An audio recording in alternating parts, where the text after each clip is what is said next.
Thank you so much, Kate.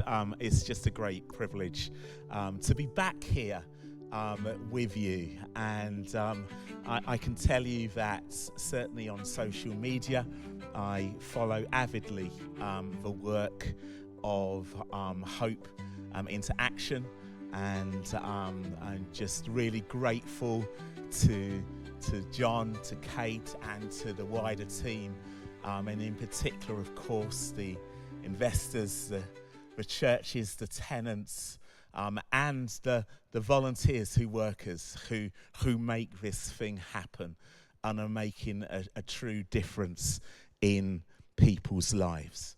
I'll perhaps just start off a little bit about myself. So, as Kate already said, my name's Mike Royal. I came into ministry at 25 years old, quite relatively young, 32 years ago, 1993. I was green, a little bit kind of wet behind the ears, but God was faithful, and where I didn't show up, He did, and that's the important thing. I was involved in being a founding trustee and then national director of the charity Transforming Lives for Good, and I rolled out their alternative provision education schools, which is a really complex model, and I know Hope into Action is a complex model because of the legal framework that you're working in your case, housing. In my case, obviously, it was education. We still run two of those schools, so still involved kind of with running schools now. And then as co-chief executive of Cinnamon Network, incubating best practice projects that will partner with local church. And now as General Secretary of Churches Together in England, which actually brings together 54 denominations to work together in unity. In fact, sounds like herding cats, occasionally is, but usually it's a lot of fun. And I have to say it's been incredibly enriching for myself, but actually for all the churches who are seeking to be enriched by each other and to fulfill that great prayer of Jesus in John 17, that they all might be one. So I think I've got some slides to show. So I wonder if we can just put that up. Thank you so much. So firstly, this picture's by one of my favourite artists. I actually own this picture. It's called In My Hour of Need. It's by an artist called Paul Horton. Actually, this picture is hanging in one of our spare bedrooms. Oftentimes, perhaps someone in need comes to stay with us. It's hanging in that room. It's hanging over the bed. I love the picture. I always wonder what the person's doing with the little light on, with the steam coming out of the room. I always wonder what's going on kind of there. But in my hour of need, Hope into Action has been there for so many people in their hour of need. And I want to say to you this afternoon that Britain has a chronic housing crisis. And it feels sometimes like the solutions to this malaise are so far off. And it's so good to come into a room full of people who are passionate, who are excited about what the church can do to address this problem. Because the truth is that whether a person is rough sleeping on the streets, perhaps sofa surfing with friends, or living in temporary accommodation, which so often is not up to scratch, what we can say is that the negative impact of homelessness on people's lives cannot be underestimated. I I spent many years working, obviously in education, in launching schools, and I saw the impact of exclusion. And I know that the impact of homelessness on people's lives is equally as challenging. And so this is a huge issue that God has called us to as the Church of Jesus Christ in this nation. And I have a feeling, even just by spending some time this afternoon with some folks that came to my seminar, there was so much wisdom in the room. I have a feeling that the Church of Jesus Christ is up to the task. But here's what we're dealing with right now. Shelter suggests to us that at least, and this is probably a huge underestimation, 354,000 people are homeless in England alone. In June 2024, 123,100 households were living in temporary accommodation, with 16,600 single people living in hostels and other homeless accommodation across England. The big issue, estimate that somewhere between April 23 and March 23, there were 12,000 rough sleepers spotted on the streets of London, a 19% increase on the year before. And so when you hear those statistics, it can feel like we're treading water, but I want to say that we are transforming people's lives one life at a time by beginning one home at a time. And I think if you find yourself as someone who is homeless, and it can feel, I'm sure, like people have kind of washed their hands of the problem. You go from statutory agency to statutory agency, and there doesn't seem to be any solutions. A little bit like Jesus' parents, where they were looking for somewhere for Mary to have a baby as they were in Bethlehem. There is simply no room at the inn. And I don't know about you, but I, for one, am really tired of the endless hand-wringing debates on the radio about homelessness, or the latest performative gesture from a politician or a celebrity about promising to end homeless while sitting in their ivory towers, taking photo ops, boosting their personal approval ratings, but doing very little. Tired. It's time for us to roll up our sleeves. I wonder if we could just show the next slide, please. Thank you. Thank God we don't have to reinvent the wheel. Thank God for the work of Hope into Action, who actually have a tried and tested and proven model. And I want to say to you this afternoon, if you're here, perhaps for the first time, and you're saying to yourself, well, I've just come to take a look, I've just come to hear a little bit about Hope into Action and what they do. What I want to say is that Hope into Action are not novices. They have been doing this a long time. They've been on this road, on this journey, in partnership with investors and the local church and their tenants for a very long time. And they've learnt lots on the journey. And so this afternoon, I want you to be confident that you're sitting in a room with a credible organisation that has a track record of transformation of people's lives. And I thank God that Hope into Action, along with their church partners, are willing to provide a warm home for those who are at risk of homelessness, and the wraparound support that people need, not just to survive, Because we weren't put on this earth to survive, were we? We were put on this earth to thrive. Jesus says, I have come that they might have life and have it in all its fullness.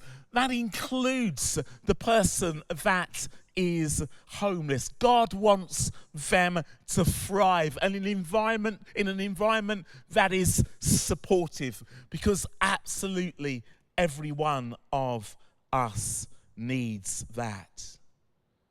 Providing a church community where people can belong and find a supportive family. Because guess what?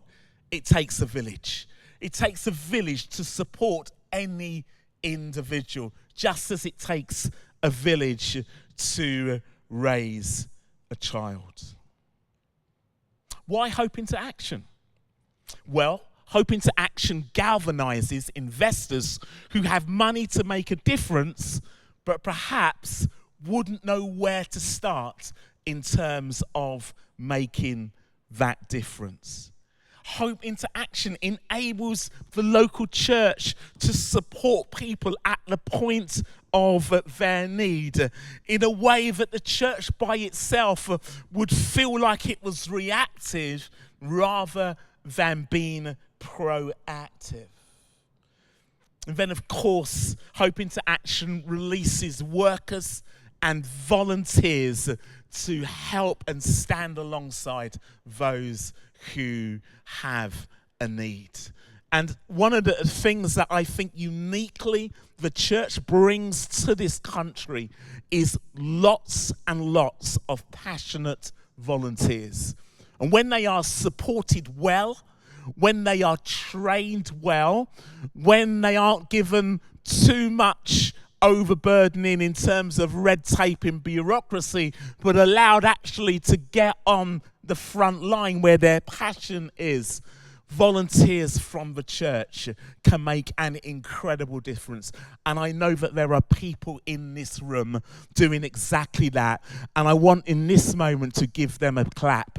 The volunteers who are working in our Hope into Action projects, can we just give them a clap right now? And the workers and the professionals who work alongside them, we give God thanks for them. But importantly, our tenants want to journey so that they can take back control of their lives, not just as individuals, but with the knowledge that there is a church community who is standing with them in the midst of the journey. And so 4 things I want to say. Firstly, one thing to the church. I want to encourage you, if you're a church leader here, be there for the long haul. The church has a history of being there for the long haul. Projects and initiatives from government will come and go. Money and regeneration will come and go. But the church is there year after year. And I trust this afternoon as you've come, as you've been inspired, as you've been excited, as you gather together, that you're going back, doubling down on your commitment to make a difference in your community, not only through Hope into Action, but through the other projects that you may be running as well. To any tenants who are here, make sure your voice is heard. We've been talking quite a lot about that in my seminar this afternoon, and how the voice of the service user helps to shape what the service looks like moving forward. You might think that your experience is insignificant, but I want to tell you it can help to radically shape and reshape in an ongoing way the work that Hope into Action and its church partners and its investors are engaged in. And to the team at Hope into Action, I've got 3 words for you. Innovation, innovation, innovation. Why do I say that? Because I have seen, sadly, times where a project has started out, it's been fantastic, but it didn't change. The external environment changed, they stayed the same. And in the end, they became irrelevant. I know that Hope into Action is working tirelessly to make sure their model stays ahead of the game. But I want to encourage you to step out of the boat, to be bold and to innovate in the way you need to innovate, to be ready to continue to take those risks so that you have a model that keeps evolving. And finally, to the investors, thank God for you. My prayer for you simply is this: as you have given, may God give back to you 30, 60, 100 times what you have sown. I think one of the other things that I love about Hope into Action is that it has never been scared to speak truth to power. And that's really important, because the danger is we are mopping up systemic failure. In fact, I don't really use the phrase systemic failure. I use the phrase systemic sin, because that's what it is. Sin comes in many forms. It comes in the personal form, and we deal with that through our relationship with Jesus Christ, but it comes structurally as well. And I thank God for Hope into Action and the voices that are speaking up and speaking out at every level, to government, but also to local authorities and other statutory agencies, and at a local level as well. This is systemic failure. It is systemic sin, denying people the basic human rights that Jesus refers to in the Bible when he says, foxes have holes, birds of the air have nests, but the Son of Man has nowhere to lay his head. Jesus knew what it was to be homeless. And so this ministry is close to the heart of Jesus.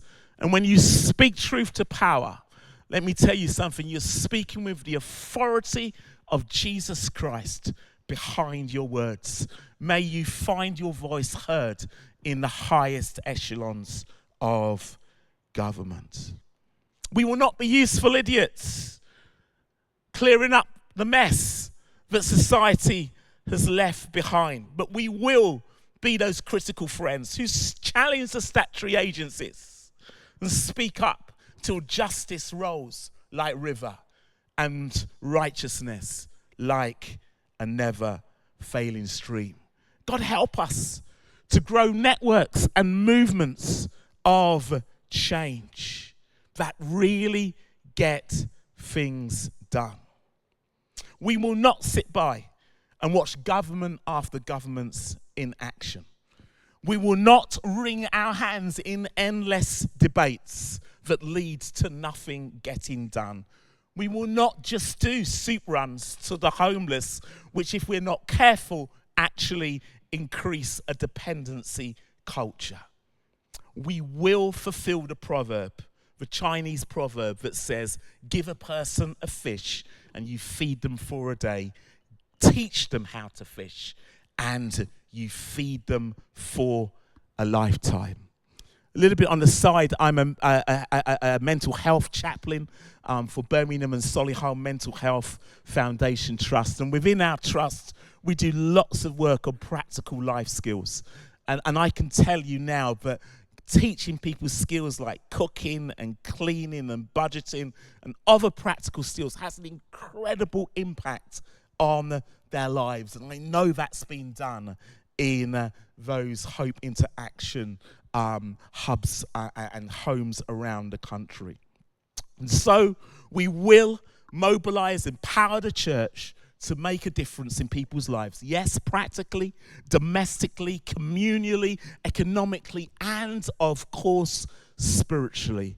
And we will amplify the voice of the tenants, because ultimately, those are the voices that people need to hear. So in conclusion, we need to move past the idea that governments are going to solve the issue of homelessness.